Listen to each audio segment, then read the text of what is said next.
Praise the lord. మన ప్రభువును రక్షకుడైన యేసుక్రీస్తు నామంలో మీ అందరికీ వందనాలు. పరిశుద్ధ గ్రంథం నుండి యెహెజ్కేలు 36వ అధ్యాయం 26వ వచనంలో మనం చూసినట్లయితే, నూతన హృదయమును మీకు ఇచ్చేదను, నూతన స్వభావము మీకు కలుగజేసేదను. మరి వాక్యాన్ని చూసినట్లయితే నూతన హృదయాన్ని దేవుడు మనకిస్తాడంట, నూతన స్వభావాన్ని మనకి అనుగ్రహిస్తానని ఇక్కడ దేవుడు చెప్తా ఉన్నాడు. రాతి గుండె మీల నుండి తీసివేసి మాంసపు గుండెను మీకు ఇస్తాను, మీకు ఇచ్చేదనని ఆయన సెలవిస్తూ ఉన్నారు. మరి వాక్యం చూసినట్లయితే, మరి వాక్యాన్ని బట్టి మనం జ్ఞాపకం చేసుకున్నట్లయితే దేవుడు మనకి నూతన జీవితాన్ని, నూతన స్వభావాన్ని అనుగ్రహించేదేవుడు. ఆయన మన జీవితాల సమస్తాన్ని నూతన పరచగల శక్తివంతుడు.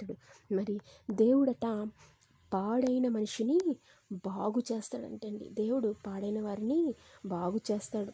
మరి మనం చూసినట్లయితే చాలా సందర్భాల్లో మనం ఎంతో ఇష్టంగా తెచ్చి పెట్టుకుంటాం కదండి. కొన్ని వస్తువులను తెచ్చిపెట్టుకున్నప్పుడు వాటిపై చిన్న క్రాక్ వచ్చినా, లేకపోతే అవి కొంచెం పగిలినా మరి వెంటనే మనం పడేస్తాం. ఎందుకంటే వాడడానికి ఇష్టపడం. ఎందుకంటే అవి పాడైపోయిన వస్తువులనేంటి, పాడైన దేనినైనా వాడడానికి మనం ఇష్టపడం. వెంటనే అది ఎంత ఇష్టపడి కొనుక్కున్నా, అదెంత వాల్యుబుల్ అయినా, అదెంత గొప్పదైనా సరే పక్కన పెట్టేస్తాం.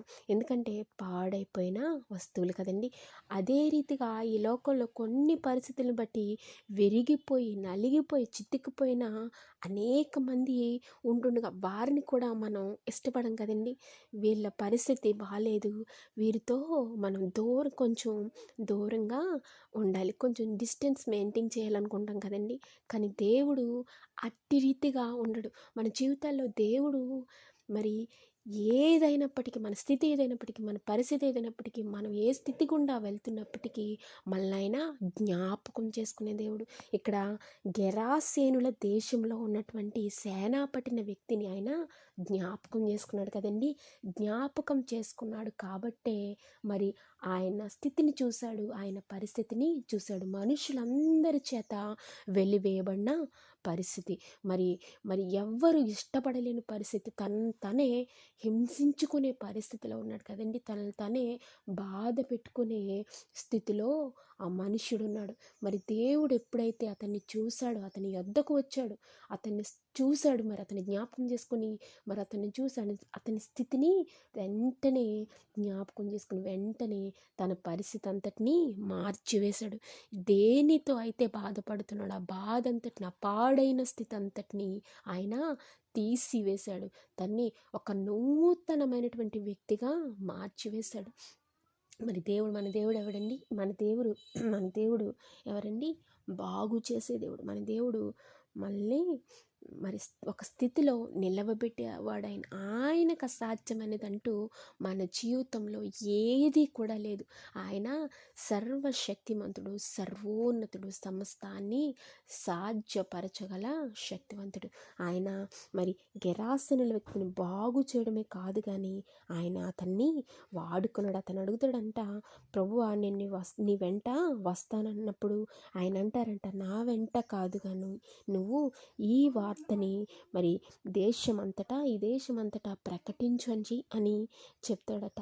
మరి దేవుడు ఏం చేశాడండి? బాగు చేశాడు, అతన్ని వాడుకున్నాడు కదండి. ఆయన సువార్తను ప్రకటించడానికి ఆ వ్యక్తిని వాడుకున్నాడు. మరి ఇది నన్ను మళ్ళీ ఎవరైనా విడిచిపెట్టేయచ్చు, ఏ స్థితిలో అయినా మనం ఉండొచ్చు, ఏ పరిస్థితిలో అయినా పోరాడవచ్చు, ఏ పరిస్థితుల నుంచి అయినా పోరాడవచ్చు, ఏ పరిస్థితుల గుండా మనం వెళ్తున్నామో సమస్తాన్ని ఎరిగిన సర్వాధిపతి ఆయన మన వద్దకు వస్తాడు, మన స్థితిగతుల్ని మార్చివేస్తాడు. ఆయన ఎప్పుడైతే మనం నమ్ముతామో, ఆయనపై ఆధారపడగలుగుతామో, మన స్థితి అంతటిని ఆయనకి ఎప్పుడైతే అప్పగిస్తామో మన స్థితిగతుల్ని మార్చివేస్తాడు. మార్చివేయడమే కాదు కానీ నిన్ను వాడుకుంటాడు. మరి ఇక్కడ పాడైన మనిషిని వాడుకున్నాడని ఇక్కడ మనం చూడగలుగుతున్నాం. మరి ఎవ్వరు కూడా బాగు చేయలేని స్థితిలో ఇతను ఉన్నప్పటికీ, అందరూ వెలివేసిన స్థితిలో ఉన్నప్పటికీ దేవుడు మరి తన యొద్దకు వచ్చాడు. రావడమే కాదు, తన స్థితిని చూశాడు, చూడడమే కాదు, తన్ని బాగు చేశాడు. బాగు చేయడమే కాదు, వాడుకున్నాడు కదండి. మరి దేవుడు ఎంత గొప్ప దేవుడండి. ఆయన వాడుకోవాలనుకుంటే ఎవరినైనా వాడుకుంటాడు. ఆయన స్థితిని చూడు, పరిస్థితిని చూడు. ఆయన మన మనల్నిగా మరి ప్రేమించే దేవుడు. మరి రెండవదిగా చూసినట్లయితే మరి సమరయ్య స్త్రీని ఇక్కడ చూసినట్లయితే సమరయ్య స్త్రీ అందరి చేత కూడా వెలివేయబడిన స్త్రీయే కదండి. తను కూడా మరి భయంకరమైన జీవితం జీవిస్తూ ఉండగా ఆ పాప పువ్వులా ఉంటుండగా దేవుడు తన్ని లేవనెత్తాడు, చేయి పట్టుకుని లేవనెత్తాడు కదండి. ఆమె స్థితిని మొత్తం మార్చివేశాడు. ఆమె పాపపు పరిస్థితి, ఆమె రోత జీవితాన్ని మొత్తం తీసివేశాడు. మరి ఆమెని దేవుని యొక్క స్వార్థను ప్రకటించే స్త్రీగా మార్చివేశాడు. చూసారా, మరి దేవుడు పాడైపోయిన స్థితిలో ఉన్నటువంటి సమరయ స్త్రీ వద్దకు ఆయన వెళ్ళడమే కాదు కానీ ఆమెని చూశాడు, ఆమె స్థితిని చూశాడు. మరి చూడటమే కాదు కానీ ఆమె యొక్క పరిస్థితిని అంతటినీ మార్చివేయడమే కాదు కానీ వాడుకున్నాడు ఆయన సేవలో. ఎంత గొప్ప దేవుడండి. ఇక్కడ గెరాసేనుల మరి వ్యక్తి దగ్గరికి ఆయన వెళ్ళాడు, ఆయన చూశాడు, ఆయన బాగు చేశాడు, వాడుకున్నాడు. ఇక్కడ అదే రీతిగా సమరయ స్త్రీ దగ్గరికి వెళ్ళాడు. ఆ స్త్రీ పరిస్థితి అంతటినీ చూశాడు. చూడటమే కాదు కానీ ఆమె పరిస్థితి అంతటినీ తీసివేసి మరి ఆమెని పాడైన స్థితి అంతటినీ తీసేశాడండి. ఆమెని బాగు చేశాడు. మరి ఒకటిగా చూసుకున్నట్లయితే బాగు చేయడమే కాదు కానీ ఆయన సువార్తని ప్రకటించే స్త్రీగా ఆయన మరి వాడుకున్నాడు కదండి. ఆయన చేసే కార్యాలట కంటికి కనబడవు, చెవులకు వినబడవు, హృదయానికి గోచరమైన కార్యాలు చేసే మరి దేవుడండి మన దేవుడు. ఆయన గొప్ప దేవుడండి. భూమి కంటే ఆకాశము ఎంత ఉన్నతముగా ఉందో మరి ఆయన మన ఎడల ఆయన కృప అంత హెచ్చుగా ఉంటుందట. మరి ఎవరు చూపిస్తారండి ఆయన ప్రేమ, ఆయన కరుణ? మరి ఈ లోకంలో ఎవరు కూడా మన పట్ల అట్టి ప్రేమను కనుపరచలేరు. ఆయన ప్రేమ కొలతలేనిది, కొదవలేనిది. ఆయన ప్రేమ దేనితో కూడా వర్ణించలేము. ఆయన ప్రేమ మరి మన ఊహకు కూడా అందదు. ఆయన గొప్ప ప్రేమ, ఆయన ప్రేమకు సాటి అయినది, మేటి అయినది ఏది లేదు. ఇలా ఆయన ప్రేమ మరి గుర్తు చేసుకున్నప్పుడల్లా కూడా ఒక సందర్భం, ఒక సందర్భం అనేది జ్ఞాపకం వస్తూ ఉంటుంది. మరి నీదు ప్రేమకు కొలతలేదయా, నీదు ప్రేమకు కొలతలేదయ్యా, మరి పొగడదగిన ప్రేమమూర్తివి నీవయ్యా యేసయ్యా. ఆయన ప్రేమకు కొలత లేదండి. ఆయన ప్రేమ దేనితో పోల్చలేం. మనుషుల ప్రేమ క్షణం ఉంటుంది, ఆ క్షణంలోనే ఒట్టినే పోతుందండి. ఒట్టినే మనుషులు ప్రేమిస్తారు, మరి విడిచిపెట్టేస్తారు. వాళ్ళ సమయం వచ్చినప్పుడు విడిచిపెట్టేస్తారు. కానీ దేవుడు విడువడు. హెబ్రీ పత్రికలో మనం చూసినట్లయితే నిన్ను విడువను, ఎడబాయనని ఆయన సెలవిస్తూ ఉన్నాడు. ఎంత మాత్రం ఎడబాయనని సెలవిస్తూ ఉన్నాడు. ఆయన మనల్ని విడిచిపెట్టే దేవుడు కాదండి. మరి ఒకటిగా చూసుకున్నట్లయితే రాహాబుని చూసినట్లయితే రాహాబు ఒక వేశ్య అయినప్పటికీ మరి రాహాబు దేవుని కార్యం జరగడానికి అక్కడ దేవుని ప్రజలను మరి రక్షించడానికి ఆయన నిమిత్తం మరి రాహాబు మరి దేవుని కార్యంలో మరి సహాయపడుతుంది కదండి. ఒకనొక సందర్భంలో వేగుల వారిని చేర్చుకుంటుంది. తద్వారా తన జీవితంలో ఎప్పుడైతే దేవుని పని చేయడానికి ముందుకు వచ్చిందో ఆమె జీవితంలో గొప్ప మేలు పొందుకుంటుంది. మరి తన బ్రతికే మారిపోద్ది. ఒక వేశ్యగా జీవించిన ఆమె జీవితం మారిపోతుంది, యేసుక్రీస్తు వంశావళిలో చేర్చబడుతుంది. మరి దేవుని కార్యాలు ఎంతో ఉన్నతమైనవి. ఆయన చేసే కార్యాలు ఎంతో గొప్పవండి. ఎప్పుడైనా సరే మన జీవితాలని కట్టగల శక్తివంతుడు ఆయన మాత్రమే. చెదిరిపోయిన వారిని కూడా పోగు చేయగల శక్తివంతుడు, బాగు చేయగల శక్తివంతుడు, సమకూర్చగల శక్తివంతుడు. మరి ఒక డాక్టర్ని చూసినట్లయితే ఒక రోగంతో లేకపోతే ఒక వ్యాధితో మనం బాధపడుతున్నప్పుడు మరి మన అనారోగ్య స్థితిలో డాక్టర్ దగ్గరికి వెళ్తాం కదండి. అంతేగాని మనం లేదులే ఇదంతా తగ్గిపోయిన తర్వాత నా రోగం మొత్తం తగ్గిపోయిన తర్వాత నేను మంచిగా ఉన్నప్పుడు, హెల్తీగా ఉన్నప్పుడు నేను హాస్పిటల్కి వెళ్తానని ఎవ్వరూ అనుకోరు. అలా నేను బాగైన తర్వాత హాస్పిటల్కి వెళ్తాను అనడం ఎంత వెర్రితనమో, మరి నేను బాగుపడిన తర్వాత దేవుని సన్నిధికి వెళ్తాను అని చెప్పడం కూడా అంతే అవిధేయత. ఎప్పుడైతే మన స్థితిలోనే, మన పాడైన స్థితిలో దేవుని సన్నిధికి వెళ్ళి సమస్తాన్ని ఆయన సన్నిధిలో ఆయన పాదాల యొద్ద ఒప్పుకుంటామో, విడిచిపెడతామో, గొప్ప రక్షణ పొందుకుంటాం. మన జీవితాలు బాగు చేయబడతాయి. బాగు చేయడమే కాదు కానీ వీరిని వాడుకున్న దేవుడు నిన్ను నన్ను కూడా వాడుకోగల శక్తివంతుడు. ఈ రోజున వాక్యాన్ని వింటున్న ప్రతి ఒక్కరూ కూడా మీ స్థితి ఏదైనా, మీ పరిస్థితి ఏదైనా సరే, ఆయన యొద్దకు మీరు వచ్చినట్లయితే ఆయన మిమ్మల్ని బాగు చేస్తాడు. బాగు చేయడమే కాదు కానీ వాడుకుంటాడు. ఆయన ఏదైనా చేయగల శక్తివంతుడు. నీ దేవుడు ఆదికాండంలో చూసినట్లయితే నీ దేవుడైన యెహోవాకు అసాధ్యమైనది ఏదైనా ఉన్నదా అని ఆయన సెలవిస్తూ ఉన్నారు. అవునండి, దేవునికి అసాధ్యమైనది ఏది కూడా లేదండి. మృతతుల్యమైన సారా గర్భం నుండి మరి ఇస్సాకును రప్పించిన దేవుడు. మరి ఆయనకు అసాధ్యమైనది ఏది ఉందండి? సమస్తము కూడా ఆయనకు సాధ్యం. ఎప్పుడైతే ఆయన పాదాల చెంత సమస్తాన్ని మనం విడిచిపెట్టి ఒప్పుకుంటామో గొప్ప రక్షణను పొందుకుంటాం. మరి మనుషులతో కాదండి. నేను ఇలా జీవించాను, అలా జీవించాను, నా తప్పులు ఇవని చెప్తే మనుషులు ప్రచారాలు చేస్తారు, కానీ దేవుడు ప్రచారం చేయడు. నా బిడ్డ నా దగ్గర ఒప్పుకున్నాడని నీ యథార్థత మాత్రం చూస్తాడు. నీ యథార్థతకి, నీ నీతికి తగ్గ ఫలాన్ని ఆయన అనుగ్రహిస్తాడు. మరి రెండవదిగా చూసినట్లయితే హబక్కుకు 1:15 మనం చూసినట్లయితే మరి వాడంట గేలము వేసి మానవులందరినీ గుచ్చి లాగి ఉన్నాడు. తన వలతో వారిని కూర్చుకుని సంతోషపడి గొంతులు వేయుచున్నాడు. సాతాను గడంట గేలం వేస్తాడంటండి మనుషుల కొరకు. మరి దేవుడు ఏం చేస్తాడండి?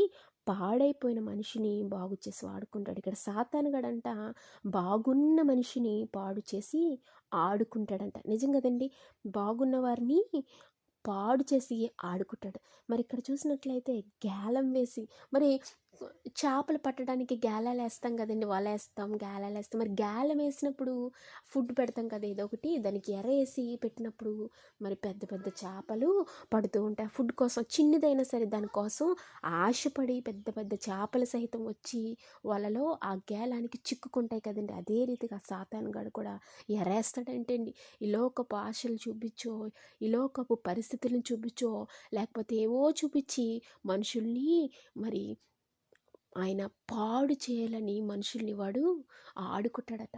మరి చూడండి, కొన్ని సందర్భాల్లో వాడు గేలం వేస్తున్నాడు కదా. మరి దేవుడు పరిశుద్ధ గ్రంథంలో చూసినట్లయితే మన దేవుడైన మన యేసయ్యకే ఆయన మరి ఈ లోకపు భోగాల్ని, ఈ లోకపు రాజ్యాల్ని చూపించి ఈ లోకపు మహిమంతటిని ఆయన చూపించాడంట. మరి ఆయననే అలా చేసిన వ్యక్తి మరి మనల్ని విడిచిపెడతాడండి?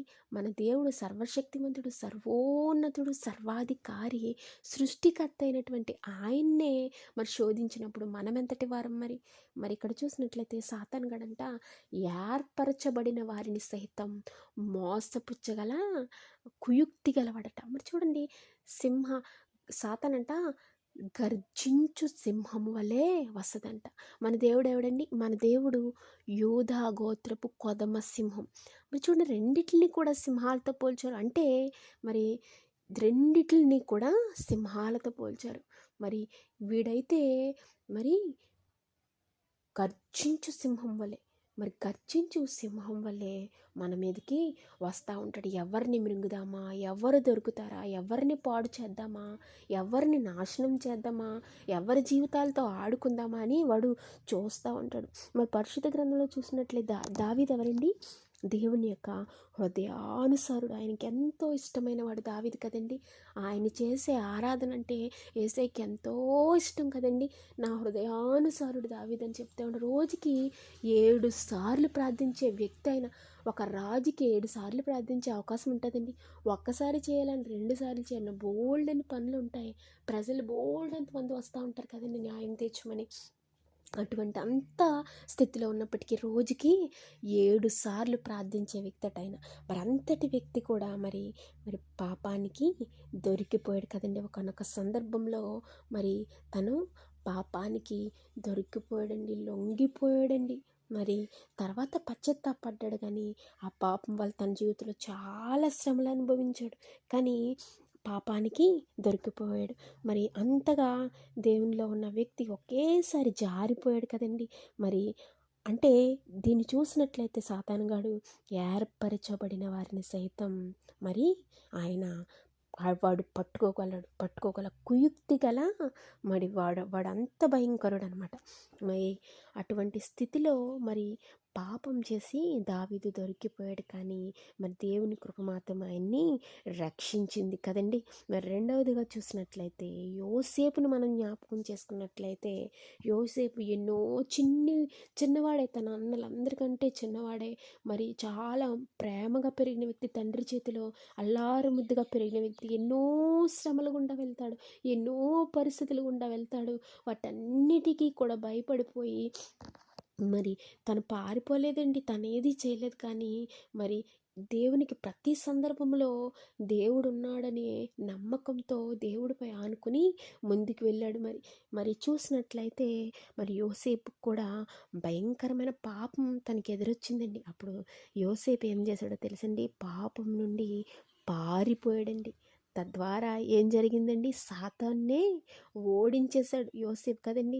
మరి అట్టి రీతిలో పాపం నుంచి పారిపోయే స్థితిలో మనం ఉండాలి, సాతానికి దొరికిపోయే స్థితిలో మనం ఉండకూడదు. మరి ఎప్పుడైతే మన జీవితాలను ఆయనకు అప్పగించుకుంటాం, మన జీవితంలో మనల్ని మనం రక్షించుకునే కృపను ఆయన అనుగ్రహిస్తాడు. చూడండి, నా గొర్రెలు నా స్వరాన్ని గుర్తిస్తాయని దేవుడు సెలవిస్తా ఉన్నాడు కదండి.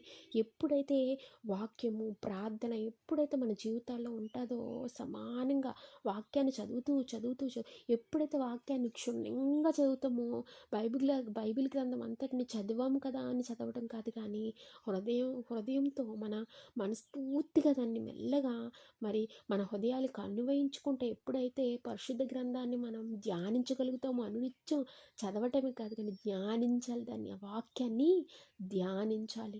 మరి దివారాత్రులు ధ్యానించేవాడు ధన్యుడు, అతడు నీటి కాలువల యార నాటబడిన చెట్టు వలె ఉంటాడు. చూసారా, నీటి కాలువల యార నాటబడిన చెట్టుకి ఎవరైనా నీళ్ళు వేయాలండి, ఎవరైనా దాన్ని సంరక్షించాలా? ఎవ్వరు ఏం చేయక్కర్లేదు, దానికి ఏ పోషణ ఇవ్వక్కర్లేదు, దానికి ఏమి చేయక్కర్లేదు. వాటికి ఏర్ల నుంచి దానికి కావలసిన పోషణ అంతా అనునిత్యము అందుతూ ఉంటుంది. అది ఎప్పుడు కూడా వికసిస్తూ పచ్చగా ఎంతో చక్కగా మరి మనుషులకి ఎంతో కొనువిందుగా కనపడుతుంది. మరి ఆకుపచ్చని స్థితిలో అది ఎంతో పచ్చగా ఉండి చూడడానికి ముచ్చటగా ఉంటుంది. అదే రీతిగా మన జీవితాల్లో కూడా వాక్యం అనే మనం వాక్యం అనే ఆత్మఖడ్గాన్ని మన జీవితంలో అనునయించుకుంటూ ఎప్పుడైతే మనం ఎదుగుతామో ఆత్మీయంగా, మన జీవితాల్లో గొప్ప ఆశీర్వాదం చూడగలుగుతాం, అద్భుతాలు చూడగలుగుతాం, ఉన్నతమైన స్థితిని చూడగలుగుతాం. పడిపోయే స్థితి మన జీవితాల్లో ఉండదండి. దేవుని స్వరానికి సాతాను స్వరానికి తేడా తెలుసుకోగలుగుతాం ఎప్పుడైతే ఆయనతో మనం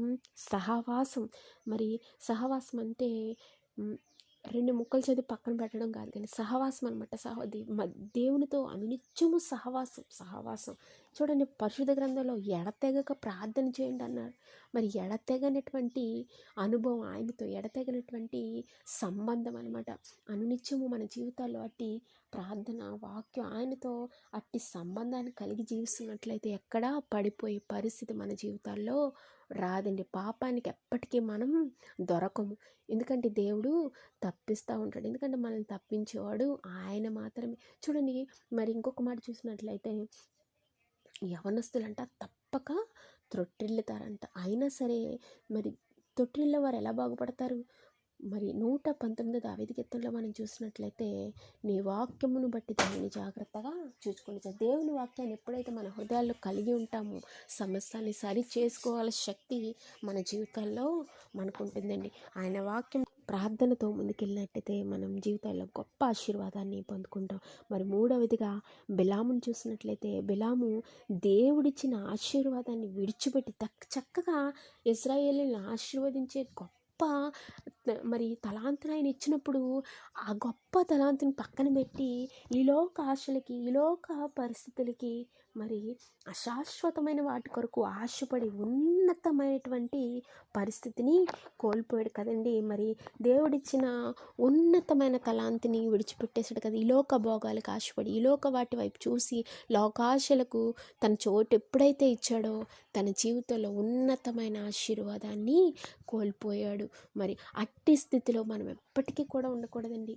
మనం సాతానికి దొరికిపోయే స్థితిలో మనం ఉండకూడదు అంటే, మనం దేవునితో మన యొక్క సహవాసం పెంచుకుంటూ ఉండాలి. మన సమయాన్ని ఈరోజు నువ్వు 10 నిమిషాలు ప్రార్థించినట్లయితే, మరి రేపటి దినాన్ని 20 నిమిషాలు, అలా నీ జీవితంలో ఆయనతో గడిపే మరి సమయాన్ని నువ్వు పెంచుకున్నట్లయితే, నీ జీవితంలో ఆత్మీయంగా నువ్వు ఎదుగుచున్నట్లయితే, ఆయన వాక్యము, ఆయన ప్రార్థన వాక్యం అనే ఆత్మఖడ్గాన్ని కలిగి నువ్వు ముందుకు సాగినట్లయితే, నీ జీవితంలో గొప్ప ఆశీర్వాదాలు పొందుకుంటావు. మరి వాక్యాన్ని వింటున్న ఎవరైనా సరే, మీ జీవితాల్లో ఆయనను ముందు పెట్టుకోండి.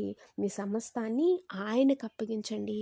మీ బెస్ట్ ఫ్రెండ్ మనుషులు, మీ బెస్ట్ ఫ్రెండ్ ఉండొచ్చు, కానీ దేవుణ్ణి నీ ప్రాణ స్నేహితుడిగా చేసుకుని, నీ యొక్క సమస్తాన్ని నువ్వు ఆయనతో షేర్ చేసుకోవచ్చు. నీ సమస్తాన్ని ఆయనతో పంచుకోవచ్చు. మరి ఒక్కసారి ఆయనలో ఉన్నటువంటి ఆనందాన్ని నువ్వు చూడగలిగినట్లయితే, ఆయనని ఎప్పటికీ విడిచిపెట్టలేవు నువ్వు. మరి యెహోవా ఉత్తముడని రుచి చూచి తెలుసుకొనుడని పరిశుద్ధ గ్రంథం ద్వారా మనం చూడొచ్చు. ఆ వాక్యాన్ని మనం చదివినట్లయితే, దేవుడు రుచి చూచి ఆయన్ని తెలుసుకోమని పరిశుద్ధ గ్రంథం సెలవిస్తూ ఉంది కదండి. అట్టి రీతిగా ఆయన యొక్క రుచిని మనం చూడగలిగినట్లయితే, ఆయన్ని విడిచిపెట్టే స్థితి మన జీవితాల్లో ఎక్కడ ఉండదు. అట్టి రీతిగా ఆయన నీ నిజ స్నేహితునిగా నీ జీవితంలో ఆయన స్వీకరించి, ఆయనతో నీ యొక్క సహవాసాన్ని, నీ యొక్క సంబంధాన్ని పెంచుకున్నట్లయితే, ఉన్నతమైన ఆశీర్వాదాలు పొందుకుంటా. అంత మాత్రమే కాదు కానీ, నిన్ను బాగు చేస్తాడు. నీ స్థితి ఏదైనా పరిస్థితి అయినా బాగు చేస్తాడు. బాగు చేయడమే కదని బాగు చేసి వాడుకుంటాడు. మరి సాతానుకు దొరికే పరిస్థితిలో మనం ఉండకుండా, మరి వాడు ఆడుకునే స్థితిలోకి మనం పోకుండా, దేవుని యొక్క కవచాల్ని మనం ధరించుకున్నట్లయితే, మనకు ఆత్మీయ జీవితాన్ని మనం కాపాడుకున్నట్లయితే, ఆయన వైపు మనం చూసినట్లయితే, మన జీవితాలను ఆయనకు అప్పగించినట్లయితే, సంపూర్ణంగా మనం ఎప్పటికీ కూడా తప్పిపోయే పరిస్థితుల్లోకి వెళ్ళాం. ఎప్పటికీ కూడా ఆయన సంరక్షణలో మనల్ని ఆయన దాచి భద్రపరుస్తాడట. ఆయన బలిష్టమైన చేతి క్రింద దీన మనస్కులై ఉండండి అని వాక్యం సెలవిస్తూ ఉంది. ఎప్పుడైతే ఆయన బలిష్టమైన చేతి క్రిందకు మనం చేరగలుగుతామో, మన జీవితాల్లో ఉన్నతమైన ఆశీర్వాదాలు, ఉన్నతమైన ప్రతి స్థితి మారిపోదండి. మనకి ఆయన యొక్క కాపుదల ఉంటుంది. మరి ఇటు పరిస్థితిని ప్రతి ఒక్కరూ కలిగి ఉండాలని దేవుడి కొద్ది మాటలు దీవించును గాక. God bless you. ఆమేన్.